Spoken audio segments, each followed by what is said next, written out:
Good afternoon to all. In this video, we will be showcasing the importance of resistivity and conductivity in understanding the minerals, the geothermal water and the rocks inside the subsurface. We will take help of two important parameters. One is resistivity and one is conductance. As you know that conductivity is inversely proportional to resistivity, can we take the power of both in understanding the properties of the rocks and minerals inside the earth.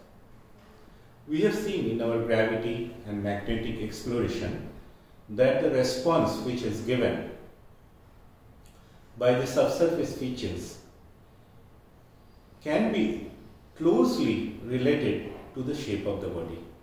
We have worked with spheres, we have worked with cylinders, we have worked with prisms, we have worked with hollow prisms, we have worked with faults, and we have seen the responses in the gravity and magnetic cross sections and maps. Today I will be discussing about the principle of reduction of two prisms, and then can we take it forward for infinite number of prisms stacked one after another, which has difference in conductance and resistivity. You can see here a simple prism which is there and which has length and breadth 1 meter by 1 meter, and we have the H1 which is a property to be varied for each of the prisms. Now T is the resistance and S is the conductance.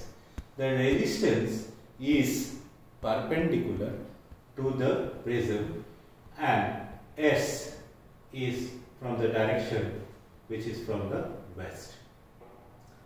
Now in principle of reduction of these two layers, we can see two layers here of different rho 1 and rho 2. We know that T can be expressed as H and rho, and S can be expressed as H by rho. So H is equal to square root of S and T, and rho is equal to T by S square root. As we know that we are taking the power of both resistance and conductance. So if we take log of rho, it will be minus log H plus log T, whereas log of rho can also be written as log H minus log S. Now equation 3 and 4 are straight lines, whereas equation 3 is a straight line inclined at 135 degree to the H-axis, whereas equation 4, the straight line is inclined at 45 degree to the H-axis. Now where are they interacting? If they intersect at a point, the point of intersection of these two straight lines, which is in the form of y is equal to mx plus c, we can define uniquely the resistivity and the thickness. The thickness is H1 here and H2 here of the two prisms for a particular combination of T and S. So with the help of T and S, we can find out rho and H. We can find out the thickness of the beds. We can also find the resistivity, which is the rho, from these two equations.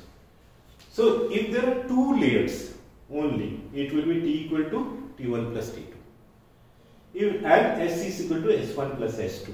But we are talking of infinite number of layers in form of prisms which are stacked one after another.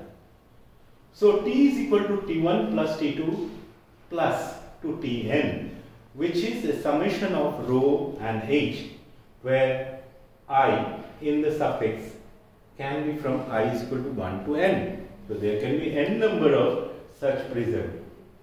For a two layer, whereas S will be a summation of I is equal to 1 to n H by rho. So these two equations, which are 5 and 6, can be reduced to, for a two layer case, as T is equal to T1 plus T2 and S is equal to S1 plus S2. if you take the resistivity in the transverse direction and resistivity in the s direction, then we can find as the square root of rho 2 by rho s as the coefficient of anisotropy. So the lambda is the coefficient of anisotropy, which is the resistivity in the transverse direction, resistivity in the longitudinal direction, and we take rho t by rho s, and if you take a square root, it will give lambda. So we know the values of rho t and rho s from the equations, which is 5 and 6. We can find the value of coefficient of anisotropy. Thank you very much.